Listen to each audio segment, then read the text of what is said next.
जय जय श्री हरिवंश नाम गुण गाई है, प्रेम लक्षणा भक्ति सुदृढ़ कर पाई है। अरु बाढ़े रस प्रीति प्रीति चित ना टरै, जीत विषम संसार कीरति जग विस्तरै। विस्तरै सब जग विमल कीरति, साधु संगति ना टरै। वास वृंदा विपिन पावें, प्यारी राधिका जू कृपा करे। चतुर युगल किशोर सेवक, दिन प्रसाद ही पाई है। जय जय श्री हरिवंश नाम गुण गाई है। जय जय श्री हरिवंश नाम गुण गाई है। मधुरित माधव मास सुहाई, भाग प्रकाश व्यास नंदन, फूल्यो कमल अमल छवि छाई। सर्वत मधुर मकरंद सुयस निज कुंज के सौरभ सरसाई। मधुरित माधव मास सुहाई, मधुरित माधव मास सुहाई। जय हरिवंश जय जय श्री हरिवंश नाम गुण गाई है, प्रेम लक्षणा भक्ति सुदृढ़ कर पाई है।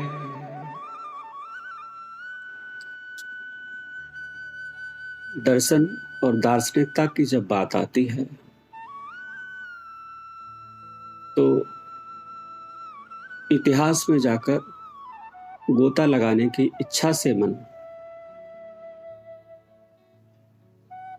में ऐसे बहुत विचार आते हैं जिसको हम क्यूरियोसिटी बोल लेते हैं। जब आप जितने क्यूरियस्टिक होते हैं उतने ही आप ज़्यादा ज्ञान की ओर बढ़ते हैं। माने जानने की इच्छा से जैसे कि आप पढ़ाई करते हैं, जैसा कि आप साधन करते हैं, साध्य करते हैं, उसमें जितनी आपकी जितनी इच्छा प्रबल होगी उतना ही आप उसमें से ज़्यादा निकाल सकेंगे। अब इसमें इतिहास की ओर जाना पड़ता है। इतिहास की जब हम बात करते हैं तो हम देखते हैं कि जमाना संसार किस किस तरीके से बदल रहा है, और बदलते हुए स्वरूप में इंसान को बदल जाने में अगर आसानी है और उसका जीवन थोड़ा सरल बनता है तो मैं समझता हूँ उसमें कोई बुराई नहीं है। क्यों? क्योंकि हर समय की एक मर्यादा होती है, हर समय की एक मांग होती है, और हर समय की कुछ सुविधाएं होती हैं। हर समय पर जब भी आप समय की बात कर रहे हैं, जो उस समय की सुविधा है उसी से आपको अपना जीवन साक्षर, सफल, सुनिश्चित एवं सुयोग्य बनाना है। उसके लिए आपका स्वभाव, आपका भाव, आपका दर्पण, अर्पण, समर्पण, चित्त, मनोविज्ञान सब आपके मन से अलाइंड हो। अगर आप गाड़ी चलाते हैं और गाड़ी में आपका अलाइनमेंट ठीक नहीं है तो आपको उसमें चलने में थोड़ी दिक्कत आ सकती है। वैसे ही हमारे मन की गति है। मन का अलाइनमेंट कैसे बनता है? मन का अलाइनमेंट बनाने के लिए आपको अपनी आत्मा से, आपको अपने हृदय से, आपको अपने इष्ट से, देवता से, आपको अपने साध्य से, विद्या देवी से, और आप अपनी साक्षरता भगवान गुरु से समन्वय बिठाना पड़ता है। ये कोई कसमकस नहीं है कि आपको बिठाना पड़ता है तो मतलब बहुत भारी काम दे दिया गया है। It is not like that. Soulmate, anybody can be A soulmate. It doesn't mean कि व्हाट जेंडर इट इज। अगर आप जेंडर स्पेसिफिक की बात करेंगे तो आप सोलमेट की बात नहीं कर रहे हैं। सोलमेट हमारे यहाँ पे तो संतों ने, नामदेव जी ने कुत्ते से भी उतना ही प्यार रखा है और महाराज भरत ने हिरण से उतना प्यार रखा है। तो हमारे यहाँ तो अगर आप सनातन धर्म की बात करेंगे, वैसे तो अगर धर्म की बात करें तो मैंने पहले भी कहा है कि धर्म की बात करें तो केवल सनातन धर्म है, बाकी सब निकले हुए पंथ संप्रदाय हैं। जब हम संप्रदाय, पंथ, धर्म, संसार, जीवन चक्र की बात करते हैं, अभी भी इतनी बहुत योनियां हैं जिनको आज भी नहीं पहचाना गया है कि उनको किस नाम से जाना जाए। अगर आप जंगल की ओर देखेंगे और साइंटिफिक नजरिए से भी देखेंगे तो as usual I always say spirituality and science are connected with each other. You cannot make a differentiate in between, because spirituality से साइंस पैदा हुई है और साइंस से फिर स्पिरिचुअलिटी और जाने का मन करता है, क्योंकि उसका बेस बनाना पड़ता है। और बेस बनाने के लिए या बेस जानने के लिए आपको थोड़ा इतिहास की ओर झांकना पड़ता है। आज हम 21वीं सदी में बैठे हैं, इसका मतलब ये नहीं है कि 2000 या 2100 साल पहले दुनिया नहीं थी। उस समय भी दुनिया थी, लोग जीते थे, चलते थे। आप बाकी संस्कृतियों की बात करो, हड़प्पा, मोहनजोदड़ो, इस तरह की संस्कृति में कितनी कितनी चीज़ें मिली हैं जो पहले लोग पत्थर की खुदाइयों से काम चलाते थे। तो इसलिए मैं कहता हूँ कि जिस समय जो भी सुविधाएं अवेलेबल हैं उनका उपयोग करने में ही समझदारी है। अगर आप दुरुपयोग करेंगे तो फिर वो आपके दुख का कारण बनता चला जाएगा। संत या दार्शनिक आपको उन्हीं चीज़ों को, सेम वही चीज़ है, आप भी जानते हैं, लेकिन उसको दूसरे तरीके से दिखाने का प्रयास करता है। जैसे आपको सेम आपने पत्र लिखा है लेकिन उसके उल्टे अक्षर हैं, आप पढ़ नहीं सकते, तो संत आपको मिरर लगा देगा। उस मिरर में जब आप उस पत्र को रखेंगे तो आपको आपके शब्द स्पष्ट दिखाई देंगे। स्पष्टता, क्लैरिटी का बहुत महत्व है, और ये क्लैरिटी हमारे प्रादुर्भाव माने अंतर मन से पैदा होती है।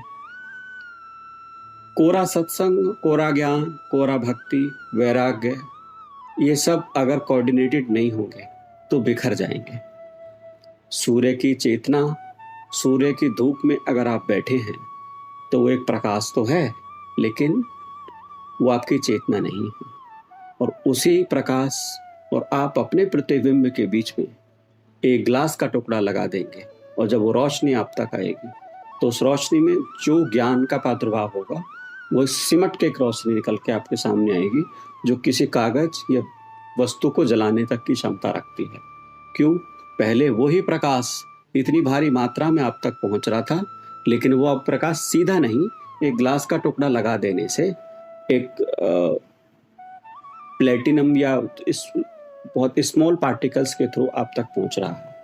उस स्मॉल पार्टिकल से क्या हुआ है कि उस ग्लास ने उस ऊर्जा को सीमित करके और एक फोकस तरीके से आप तक डाला है। सेम दार्शनिक का काम है, सेम बात है। आप भी जानते हैं पूरे संसार में प्रकाश है। देखो, मृत्यु कहीं है ही नहीं। अगर आप मृत्यु की बात करो तो there is no deadness in this world, everywhere is the life, you have to identify. मृत्यु उसके लिए है जिसके लिए मृत्यु का डर है। अगर आपको मृत्यु का डर ही नहीं है तो आपके लिए चारों ओर जीवन है। और चारों ओर जीवन से मतलब यह है कि तो अटल सत्य है कि शरीर मरता है, शरीर चलता है, शरीर ध्वस्त होता है, लेकिन इसके बाद आपको नया शरीर भी तो मिलता है। जब आप पुराने कपड़े उतारते हो तो आप नए भी तो पहनते हो।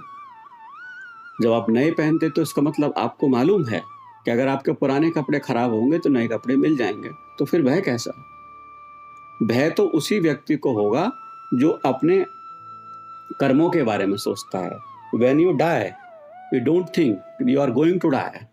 You always afraid that you have wasted your life because you didn't do anything good in your life which can support in the last moments when you are going to die and you are going to leave that body, what actually is being given to you by the God. लेकिन उस समय बहुत देर हो गई होती है। अब आपके पास वो अंतिम समय है। और जैसा कि मैं हमेशा कहता हूँ कि जब आप जन्मते हैं, जब आपका जन्म होता है, और जितनी पीड़ा आपको जन्म होने में होती है उससे अनंत गुना ज़्यादा पीड़ा आपको मरने में होती है। जन्म की पीड़ा आप इसलिए भूल जाते हैं क्योंकि आप उसको याद नहीं रख सकते, क्योंकि वो आपकी याददाश्त से बाहर का सब्जेक्ट है। लेकिन मरने की पीड़ा आपको याद रहती है। इसलिए जैसे जैसे आपकी उम्र बढ़ती है आप में मृत्यु का डर भी बढ़ता चला जाता है। हालांकि ये उम्र से संबंधित नहीं है। एक वर्ष का या एक दिन का जीव भी मर सकता है और एक 100 साल का जीव भी आगे जी सकता है। ये एक अपने आप में एक अलग सब्जेक्ट है। ये सब बातें मैं आपको इसलिए बता रहा हूँ कि एक भूमि, जैसे कि मैं कहता हूँ कि अगर भूमि अच्छी है और उस पर बीज डाला जाए तो उसका वृक्ष भी अच्छा होगा। ऐसे बीज अच्छा है और भूमि अच्छी नहीं है तो वृक्ष उतना अच्छा नहीं होगा जितना कि एक्सपेक्टेड है। शिष्य के माने गुरु है, गुरु के माने शिष्य नहीं होता। गुरु तो किसी को भी मान लेगा कि ये मेरा शिष्य है। क्या शिष्य ने अपना शिष्यत्व दिखा के आपको माना? आपकी सार्थकता तब है। इसलिए मैं हमेशा शिक्षा, दीक्षा और जागरूकता में ज़्यादा विश्वास रखता हूँ कंपैरेटिवली शिक्षा दीक्षा में। अगर कोई व्यक्ति को आप जागरूक करेंगे, उसकी चेतना जागरूक होगी और वो समझ सकेगा कि उसके लिए क्या अच्छा है और क्या बुरा है, कौन सही है और कौन गलत है, और तो इसका मतलब उसकी चेतना जागे है। और चेतना जागे हुए व्यक्ति को किसी ज़्यादा शिक्षा दीक्षा और उसकी ज़रूरत पड़ती नहीं है। तो इसलिए चेले चपाटे इन सब के चक्कर में ज़्यादा पढ़ने का कोई मतलब नहीं है कि दुनिया की छोड़ तो अपनी निभार। संत कहते हैं कि अगर सबसे पहले आप अपने आप को सुधार लेंगे, आप अपने आप पे फोकस करके उसका विकास कर लेंगे, आप अपने अंतर मन में उतर जाएंगे और आप स्वयं को देख लेंगे, तो आप दूसरे को भी दिखा सकते हैं। अगर आपके पास ही रोशनी नहीं है तो फिर आप किसी को क्या रास्ता दिखाएंगे? इसलिए धर्म की बात होती है, एक कल्चर की बात आजकल चल पड़ी है। सबको लाइमलाइट में रहना है। क्यों रहना है? नेम फेम की चाहत है, और जहाँ नेम फेम की चाहत है वहाँ पर इंसान का मन बिगड़ ही जाता है एक पॉइंट पर आकर। चाह गई चिंता मिटी और मनवा बेपरवाह, जाको कछु नहीं चाहिए वही शहंशाह। चाह गई चिंता मिटी, जब से सबसे पहले मतलब आपकी चाह, आपने अपनी इच्छाओं को लिमिटेड करना है। आप खत्म कर देंगे ये तो मैं नहीं कह रहा, क्योंकि ये प्रैक्टिकल भी नहीं है, लेकिन आप कम कर देंगे, उतनी रखेंगे जितना आपको जीवन यापन करने के लिए जरूरी है, एक कंफर्ट जीवन। तो चाह गई चिंता मिटी और मनवा बेपरवाह, जाको कछु नहीं चाहिए। कछु नहीं चाहिए से संत यहाँ पे कहते हैं कि जिसकी बहुत प्रबल इच्छाएं नहीं है, अनाप शनाप, जिसको संग्रह करने की आदत नहीं है। सर्वाइव करने की जरूरत तो है, लेकिन संग्रह में बहुत ज्यादा पढ़ने की जरूरत नहीं है। धोती ओढ़ने और पहनने का कल्चर भी हमारे यहाँ संतों ने इसीलिए दिया है कि उसमें ना कोई जेब होती है, ना उसमें कोई बड़ा पॉकेट होता है। वो इसलिए नहीं होता कि आपको धन चाहिए। क्यों? आप आज मांग के खाइए, आपका जीवन कल का कल देखा जाएगा। जब आप एक बार आप प्रभु के आश्रित हो गए तो आपको चिंता किस बात की है? कभी कभी जलेबी, कभी कभी रबड़ी और कभी कभी भुना चना, और ईश्वर ने चाहा तो कभी कभी वो भी मना। तो आपको ये सब तो देखना सहना पड़ेगा, क्योंकि आपने मार्ग प्रभु का चुना है। अरे आप 10 किलोमीटर, 5 किलोमीटर, 1 किलोमीटर संसार के मार्ग में चलते हैं, जब आपको इतना ट्रैफिक जाम, इतनी दिक्कतें, इतना पानी भरा हुआ, इतने गड्ढे, इतना सब कुछ मिलता है, तो अभी तो आप सच्चिदानंद के मार्ग पर चल रहे हैं। वहां पे आपको विपत्ति आपत्ति क्यों नहीं आएगी? लेकिन वो आने के बाद अगर आपने वो सह लिया तो वो आपके कल्याण की ओर आपको ले जाएगा, और जो आप संसार के लिए भाग दौड़ कर रहे हैं वो आपको जीवन निरर्थकता की ओर ले जाएगा। इसी संदर्भ में अगर आप बहुत पुराना ना जाके 1000-2000 साल जब से कि इंसान ने गणना करना और ये सब कुछ सीखा है, ये सब देखें, तो ये उस समय के विचार आते हैं जब दुनिया बहुत छोटे छोटे हिस्सों में बटी हुई थी। भारत का यूरोप को पता नहीं था, यूरोप को अमेरिका का पता नहीं था, अमेरिका को एशिया का पता नहीं था, एक दूसरे से बहुत ज़्यादा कोई तालमेल नहीं था, पूरी संप्रदाय एक बिल्कुल किसी का किसी के साथ कोई कनेक्शन नहीं था, कोई आचार विचार व्यापार नहीं था। तो लोग छोटे छोटे ज्ञान में, छोटे छोटे संप्रदायों में बटे होते थे।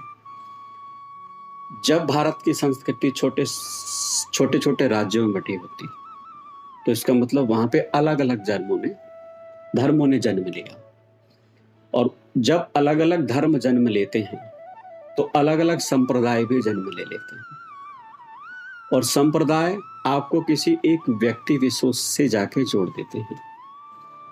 इससे क्या होता है कि कालांतर, क्योंकि समय तो सदा चलायमान है और समय चलता रहता है, समय के चलने के साथ साथ आपका जो धर्म था अब वो एक विशेष संप्रदाय से जोड़ दिया गया है। जैसे कि बौद्ध संप्रदाय, जैन संप्रदाय, यहूदी संप्रदाय, इस्लाम है, बहुत सारे संप्रदाय हैं जो कि बड़े व्यापक रूप पे चल रहे हैं। अगर आप देखें तो दुनिया में लगभग 300 के करीब में संप्रदाय हैं, लेकिन ये 8, 10, 15 संप्रदाय प्रमुख हैं जो पूरे देश, पूरी दुनिया में व्याप्त हैं। इन संप्रदायों के बात करने की जब बात आती है तो प्रेम की मंजिल के राही कष्ट पाते हैं मगर, प्रेम के मंजिल के राही कष्ट पाते हैं मगर, बीज फलता है सदा मिट्टी में मिल जाने के बाद। तेरा क्या बिगड़ेगा एक बार खुदा के चले जाने के पास। तो लोगों ने, ऐसा नहीं है कि आज ही शांति की उस चीज की व्यवस्था की जरूरत है। ये खोज जब से है, जब से जीव जन्मा है, और जीव सुख ढूंढ रहा है। और जब सुख ढूंढ रहा है तो जब आप सुख व्यक्ति में, वस्तु में ढूंढते हैं तो आप कहीं नहीं पहुंचते हैं, क्योंकि वो सुख है ही नहीं। उमा तो से कहूं निज अनुभव अपना, हरि नाम सत्य बाकी सब जग सपना। शिव जी पार्वती से कह रहे हैं। क्यों कहना पड़ा उनको कि जो कुछ भी दिखाई दे रहा है, जो कुछ भी पूरे आभा मंडल में है, ये सब कुछ सपना सही है, ये सब मिथ्या है। जैसे पानी का बुलबुला, जैसे तेरी जिंदगानी, अरे अभिमानी। तो अहमता ममता को लेकर आप कितना जियोगे, कितना चलोगे, या हम सब कितना चलेंगे। जब आप और हम की बात होती है तो इसमें हम सब की बात आ जाती है। मैं सिर्फ एक व्यक्ति विशेष या संप्रदाय विशेष या धर्म विशेष की बात नहीं कर रहा। कल्चर एक ही है, जैसे जड़ें तो एक ही हैं, बट वक्त के साथ साथ उसका तना, शाखाएं, डालियां बनती चली गई, और उससे फिर पूरा विश्व जहां एक तरफ जुड़ता है टेक्नोलॉजी के माध्यम से, आचार विचार के माध्यम से, तो दूसरी ओर बिखराव की ओर भी है। बिखराव की ओर धर्म के कारण है, संस्कृति के कारण है, और अपनी अपनी निजता के कारण है। अब जब संप्रदायों की बात आती है तो वैसे तो इसमें बहुत संप्रदाय पैदा हुए,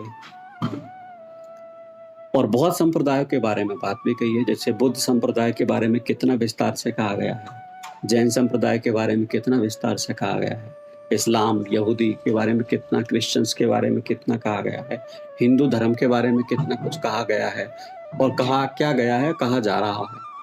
कहा जाने से मतलब कि पूरी संस्कृति को एक तरीके से किसी एक को बता दो तो दूसरा आदमी उसको दूसरी तरफ मोड़ने की कोशिश करता है, दूसरे को बता दो तो दूसरा तीसरे की ओर मोड़ने की कोशिश करता है। इसी चक्कर में कालांतर में एक बहुत छोटी सी कथा आती है जो समझाने के माध्यम से के लिए है। एक राजा हुआ करता था, और राजा बड़ा परेशान था। हालांकि राजा बड़ा ज्ञानवान था, तो उसको अभी जैसा कि मैंने कहा जानने की इच्छा, क्यूरियोसिटी, अब मैं आपको वहीं लाके जोड़ देता हूँ। जब आपके जानने की इच्छा होती है तो आप बहुत कुछ खोजते हैं, बाहर भी अंदर भी। आपके जानने की इच्छा है तभी तो आप आज अमुक पद पर बैठे हुए हैं, क्योंकि आपने पढ़ाई की है, आपने डिग्रियां ली है, आपने टेक्नोलॉजी सीखी है। तो क्या था वो एक क्यूरियोसिटी तो थी। आज आप सिविल सर्विस के ऑफिसर्स बनते हैं, पॉलिटिशियंस बनते हैं, डिफेंस में जाते हैं, या कोई भी आपका काम, तो एक प्रॉपर उसकी विधि के द्वारा जाते हैं ना। ऐसे जाके थोड़ी ही बैठ जाएंगे कि आप आईपीएस ऑफिसर हैं, क्योंकि आप में उससे पहले आपने उसको वहां तक पहुंचने के लिए बहुत कुछ किया है, बहुत कुछ मथा है। और जब मथते हैं तो मथा केवल बाहर नहीं जाता है, मथना सबसे पहले अंदर पड़ता है। और जब अंदर आप मथोगे अच्छा तो बाहर निकल के आएगा अच्छा। ऐसे ही अगर आप ज्ञान अच्छा लोगे तो निकल के बाहर ज्ञान भी अच्छा ही आएगा।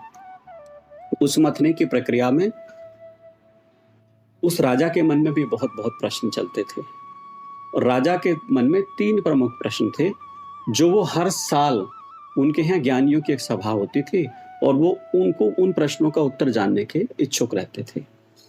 राजा हमेशा 3 प्रश्न पूछते थे अपने योग धर्मियों से, अपने धर्म धर्मियों से, अपने राजधर्मियों से, कि एक बात बताइए, मुझे इन 3 प्रश्नों का उत्तर दीजिए, और प्रश्न के उत्तर ऐसे सटीक होने चाहिए कि जिससे मुझे संतुष्टि मिले।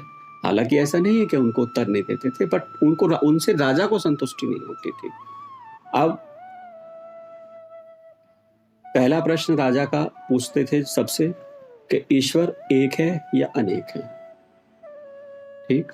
दूसरा प्रश्न पूछते थे राजा साहब संत धर्मियों से कि वो रहता क्या है, रहता कहाँ है, और तीसरा प्रश्न वो करता क्या है। पहला प्रश्न वो एक है या अनेक है, दूसरा वो रहता कहाँ है, और तीसरा वो करता क्या है। अब अपनी अपनी समझ से बुद्धिजीवी अपना उत्तर भी देते थे, लेकिन राजा को उनसे संतुष्टि नहीं होती थी। इसी चक्कर में राजा अपने महल से बाहर एक दिन निकले और चलते चलते रास्ते में उनको एक साधु मिला। उस साधु को प्रणाम किया। राजा सात्विक था और प्रणाम किया तो जब साधु ने उससे पूछा कि राजन, चिंता क्या है, आपके मन पे चिंता, आपके माथे पर चिंता की रेखाएं हैं। सेम प्रश्न राजा ने जानने की कोशिश की। देखो क्यूरियोसिटी, अभी मैं क्यूरियोसिटी पे भी बात कर रहा हूँ। क्यूरियोसिटी, क्योंकि राजा के मन में क्यूरियोसिटी थी, और जब तक आपके मन में क्यूरियोसिटी नहीं होगी, जानने की इच्छा नहीं होगी, आप क्यों भटकोगे। आपको जो मिला है, आप पढ़े हो, भोग रहे हो, ठीक है ना, इससे आगे आपको पढ़ने की, अगर आपको आगे बढ़ने की इच्छा है तो देखो आपको सीखना पड़ेगा। You have to discover yourself. Once you start discover yourself from bottom of the heart, then you will get to know that you are achieving a lot. You did not even expect that, because एक के बाद एक उलझने आपकी खुलती चली जाती हैं। और यही that is how what we are trying to convey from this foundation, which how we can make and we can resolve your questions, resolve your queries, resolve your all curiosity parts. राजा ने उस महात्मा से पूछा कि महाराज, मुझे बड़ी tension रहती है और मेरे मन में जानने की एक प्रबल इच्छा है। महाराज ने पूछा कि हमें बताइए, क्या पता हम इस काबिल हों। तो उन्होंने कहा कि एक तो मैं जानना चाहता हूँ ईश्वर एक है या अनेक है, और दूसरा मैं जानना चाहता हूँ ईश्वर रहता कहाँ है, और तीसरा वो करता क्या है।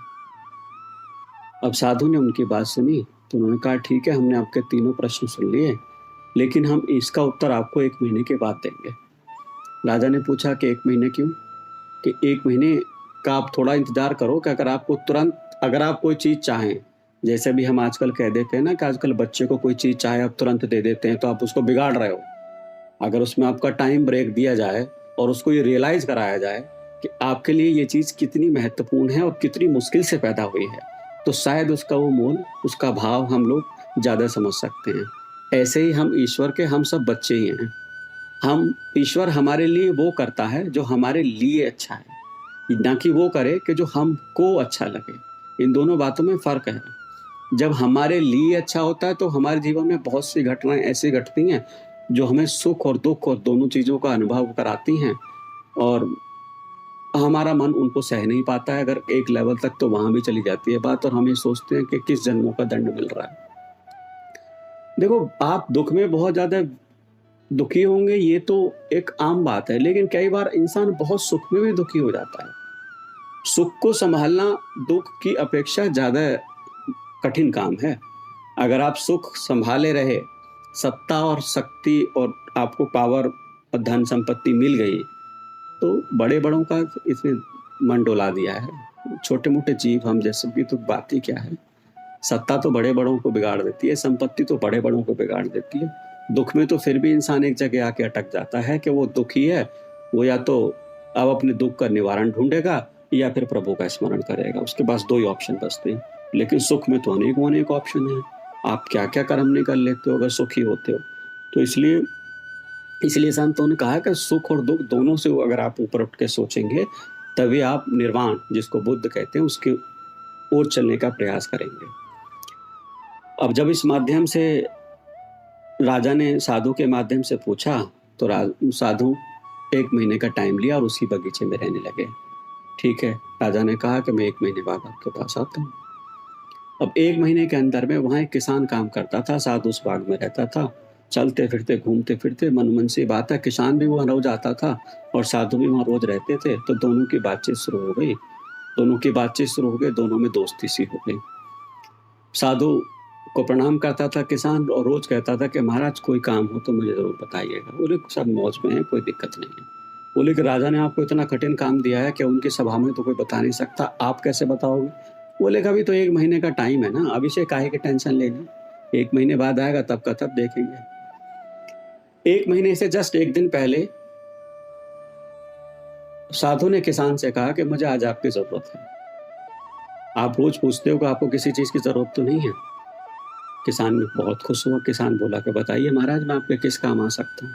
बोले कि एक दिन आपको साधु बनना है और मुझे किसान बनना है। अब किसान थोड़ा झकपकाया, बोले कि मैं कैसे साधु बन सकता हूँ?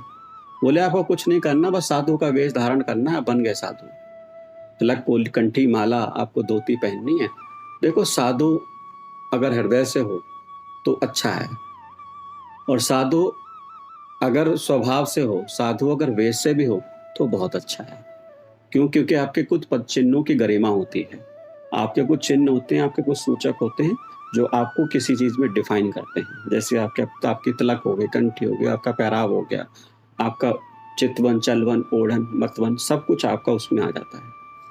खैर, जैसे तैसे वो व्यक्ति माना और उस व्यक्ति ने बात मान ली साधु की। अगले दिन राजा आए पूरे दल बल के साथ कि आज तो महाराज जी जवाब देंगे। देखा तो वहां पे साधु जो था वो किसान साधु बना हुआ था और साधु किसान बना हुआ था। बट चूंकि वहां पूरी सभा आ चुकी थी, राजा समझ तो गए थे। भाई राजा, अब ये बात माने, किस्सा तो कहता है कि भाई राजा समझे नहीं, बट ये बात मैं नहीं मानता। आप किसी को एक बार देख लेते हैं और आपको मालूम तो हो ही जाता है। इतना भी वेश से आप बिल्कुल परिवर्तित नहीं कर सकते कि आपको एहसास ना हो और उसमें भी वो राजा हो। तो राजा ने पहचाना, लेकिन राजा ने कुछ कहा नहीं। उन्होंने सोचा कि साधु को जवाब तो साधु को देना है, तो अब देखते हैं कि क्या किस तरीके से जवाब देंगे, वो इनकी समस्या है। बोले कि आप साधु की तरफ देखा, बोले कि हम आपका जवाब तो देने को तैयार हैं, और मैं और ये साधु आपके जो साधु किसान बना हुआ था, ये सब आपके राजमहल में चलते हैं, राजसभा में ज्ञान देंगे। राजा उनके साथ राजसभा में चले गए। थोड़ा सा शॉर्ट में बता देता हूँ। राजसभा में चले गए तो पहला प्रश्न राजा ने पूछा कि महाराज मेरे 3 प्रश्न। उन्होंने बोला बताइए कि वो ईश्वर एक है या फिर अनेक है। अब जो किसान बना हुआ था साधु, और जो किसान था वो साधु बना हुआ था, उसने उसको अपने आसन पे बिठा दिया और राजा के पास बैठ गया वो साधु किसान के रूप में। उसने कहा कि महाराज आप एक थाल में कुछ मणियां मंगवाइए। अब सब चौंके कि भाई मणियों का क्या लेना देना है। खैर, अब साधु की मांग थी तो मणियां मंगवाई गई। उस थाल में 8, 10, 15, 20 मणि थी। राजा से बोला कि आप मणि उठाइए और आप गिनिएगा और मैं आपको जवाब देता चलूंगा। राजा ने मणि उठाई, बोला कितनी हुई? कि 1। कि ठीक है, साइड में रख दीजिए। दूसरी मणि उठाई, कि कितनी हुई? कि 2। कि झूठ बोल रहे हो। कि झूठ कैसे बोल रहा हूँ? तो अभी तो 2 तो हो गई, एक तो आपने वहां रख दी ना, अभी आपके हाथ में तो एक ही है ना। फिर तीसरी मणि उठाई, कि कितनी हुई? कि 3। कि फिर आप झूठ बोल रहे हो, 3 कैसे? आपने 2 तो रख दी। अब वो रखी कहाँ है? वो थाल में रखी है, जमीन पे रखी है, उनका कोई मोल नहीं है। ऐसे ही आपके पहले प्रश्न का यह उत्तर है कि ईश्वर तो एक ही है, लेकिन हर व्यक्ति ने उसको अलग अलग अनुभव किया है, और अनुभव के आधार पर फिर कह दिया है कि वो ऐसा दिखता है, वो ऐसा दिखता है, वो ऐसा होगा, वो वैसा होगा। समझ आ गई राजा को? राजा ने बात मान ली कि हाँ, बात तो ठीक है कि आप महावीर ने ऐसा देखा, बुद्ध ने ऐसा देखा, यहूदियों ने ऐसा देखा, इस्लाम ने ऐसा देखा, लेकिन है वो एक ही। जैसे मणि एक ही है आपके हाथ में, अलग अलग काउंट होने पर वो अलग अलग हो जाती है, ऐसे अलग अलग स्वरूप देखने से वो अलग अलग प्रतीत होता है, लेकिन वो है एक ही। ठीक। दूसरा सवाल आ जाता है। राजा ने पूछा कि वो रहता कहाँ है? अब साधु ने कहा कि आप दूध मंगवाइए। अब राजा ने दूध मंगवाया। दूध में देखा कि राजा को कहा साधु ने कि आप इसमें हाथ डालिए और घी निकाल लीजिए। तो राजा बोले कि आप पागल वागल हो क्या? ऐसा थोड़े होता है कि हाथ डाल लोगे और घी निकल आएगा। कह रहा ये तो आप जानते हो कि दूध में घी है। कि हाँ, ये बात तो सच है कि दूध से घी निकलता है, लेकिन उसकी एक प्रक्रिया है। आप पहले दूध निकालोगे, उसको गर्म करोगे, उसको फिर जमावन लगाओगे, उसका दही बनाओगे, उसको फिर मथोगे, मथने के बाद फिर उसमें मक्खन निकलेगा, मक्खन निकलने के बाद घी निकलेगा। लेकिन निकला कहाँ से? दूध से ही निकला वो सब। ऐसे ही हमारी एक प्रक्रिया है ईश्वर को जानने की। ईश्वर को जानने की जब आप प्रक्रिया, जब आपने अपने आप को मथते हैं योग से, ज्ञान से, धर्म से, बाकी अन्य अन्य मार्गों से, तो आपको जानने में आता है कि वो सच्चिदानंद स्वरूप धीरे धीरे आपके स्तर में, आपके मस्तिष्क में प्रकाशमान होता चला जाता है। अब तीसरा प्रश्न आता है कि वो करता क्या है? बोले कि आप एक काम करिए कि आप इस सिंहासन को छोड़ दीजिए और मैं वहाँ बैठता हूँ। राजा ने वो सिंहासन छोड़ा, फट से साधु उस पर बैठ गया, राजा नीचे बैठ गया। साधु ने कहा कि वो ये करता है, वो सिर्फ खेल करता है कि किसी को राजा बना देता है और किसी को रंक बना देता है। एक पल में देखो मैं अब राजा बन गया, अब रंक बन गया। वो कुछ नहीं करता है, सिर्फ अपनी चीज़ों को बनाई हुई व्यवस्थित करता है और उस व्यवस्था के माध्यम से ही वो सारा सृष्टि चलाता है।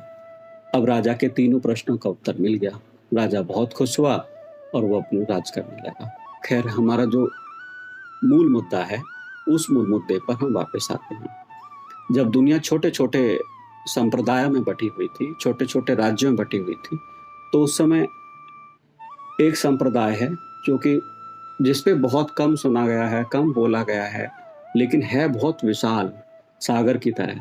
जैसे कि आपको अगर कोई स्नान करने की बात कहें, पवित्रता की बात कहें, आप सरस्वती नदी में चले जाओगे, जमुना जी में चले जाओगे, गंगा जी में चले जाओगे, आप नर्मदा में चले जाओगे, गोदावरी में चले जाओगे, आप कहीं भी चले जाओगे किसी भी पवित्र स्थान पे, लेकिन आप सागर में नहीं जाते हो।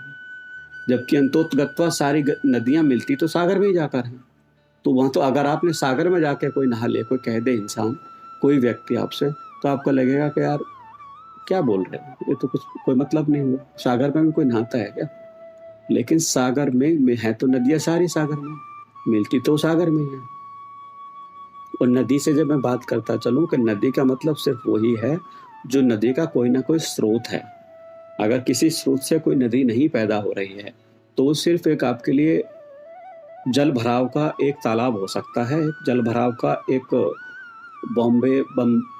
बम्बे या क्या बोलते हैं उसको, कनाल बोल सकते हैं उसको, क्योंकि उसमें बरसात में पानी आएगा, रहेगा, और जब तक बरसात का प्रभाव रहेगा उसमें पानी रहेगा, फिर वो सूख जाएगा। तो वो नदी नहीं है। नदी का मतलब स्रोत। ऐसे ज्ञान, जब ज्ञान है तो ज्ञान का आपके पास कोई स्रोत होना चाहिए। और ज्ञान अगर आपको है और वो ज्ञान आपने ले लिया और आप बैठ गए कि जी हमें तो जी पूरा ज्ञान हो गया, हमने सारे वेद शास्त्र पुराण ग्रंथ सब पढ़ लिए, अब हमें किसी ज्ञान की कोई जरूरत नहीं है, तो जैसे समय के साथ साथ वो ज्ञान आपका सूख जाएगा। और जब आपका ज्ञान सूख जाएगा, क्योंकि आपका कोई स्रोत तो बनाया नहीं आपने, और स्रोत जब पैदा होता है, स्रोत संत को ही कहते हैं। स्रोत का माने संत। संत आपको नित नया ज्ञान देता है, वही ज्ञान है नवम नवम दिनम दिनम कृष्ण गोविंदम। वो जितना जितना नया नया देखोगे, जितने जितने दिन दिन देखोगे, वो आपको हर दिन नया लगेगा, हर दिन फ्रेश लगेगा, क्योंकि वो गुरु के माध्यम से आया वो ज्ञान है, वो कृष्ण का ज्ञान है, वो परमात्मा का ज्ञान है, वो राम का ज्ञान है, वो आपके किसी देवी देवता पुराण सात्विक जिसमें भी जिसकी आस्था हो, वो आपका वो ज्ञान है। अब आपका जब स्रोत क्या है, ब्रह्मा के पास भी क्या स्रोत है, वो सच्चिदानंद का, जिनको हम विष्णु के नाम से भी जानते हैं, वहां से ज्ञान आता है। बाकी शिव जी के पास क्या स्रोत है, वो अपने तप से, तपोबल से इकट्ठा करते हैं। ऐसे आप बाकी ऋषियों को देखोगे कि उनके पास ज्ञान आता कहां से? Why they are guru? Because they are burning themselves. If they are burning themselves, आपको बिना खोए कुछ आप पालेंगे, ये बहुत डिफिकल्ट काम है। अगर आपको कुछ पाना है और आपको कुछ खोना ही पड़ेगा। आप ये समझ रहे हैं कि ऐसा नहीं है और इसका कोई मतलब नहीं है कि आपको खोना भी कुछ ना पड़े, आपको सब कुछ मिल भी जाए, वो कैसे संभव है?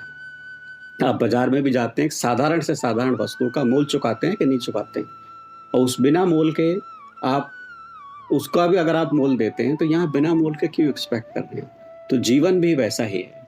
आपको कुछ ना, देखो, ये तन विस्की वेलरी और साधु अमृत की खान, ये तन विस्की बेलरी और साधु अमृत के खान, शीश दिए जो साधु मिले, साधु माने गुरु, शीश दिए जो गुरु मिले तो भी सस्ता जहां, यहां तक शास्त्र कहते हैं। अगर आपको सर काट के भी देना पड़े अपने गुरु को, और जो दिया है, महाराज परशुराम ने अपने पिता को दिया है, महाराज गोगा जी ने गुरु गोरखनाथ जी को दिया है, गोरखनाथ जी ने अपने गुरु को दिया है।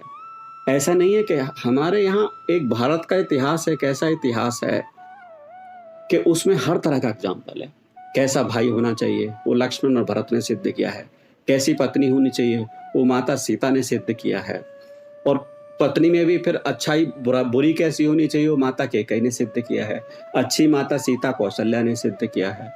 आपका कैसा मित्र होना चाहिए वो कर्ण और दुर्योधन के संवाद से सिद्ध हो जाता है। आपका कैसा सारथी होना चाहिए वो कृष्ण और अर्जुन के संवाद से सिद्ध हो जाता है।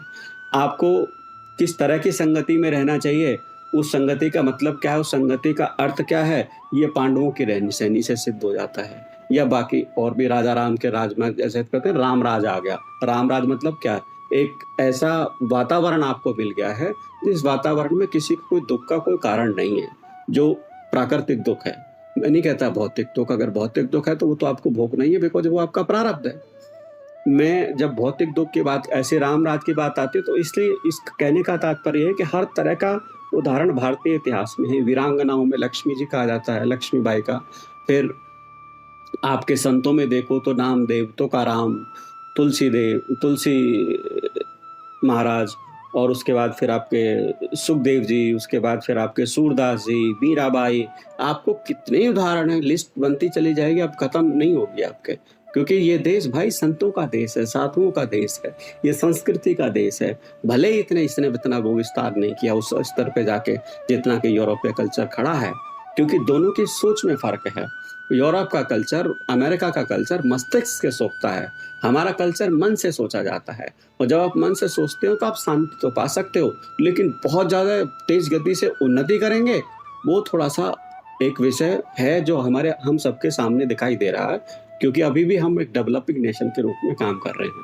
क्यों? क्योंकि हम स्लो एंड स्टडी के रूप में बात करते हैं, हम वसुधैव कुटुंबकम की बात करते हैं। वसुधैव कुटुंबकम का नारा जब हम देते हैं तो हम संसार को उसके साथ बहुत सारी चीज़ें देते हैं। पतंजलि के योग सूत्र देते हैं, मिर्च मसाले देते हैं, बाकी और भी ऐसी बहुत चीज़ें कि जो सिर्फ भारत ही दुनिया को दे सकता है। वेद, शास्त्र और पुराण तो देते ही देते हैं।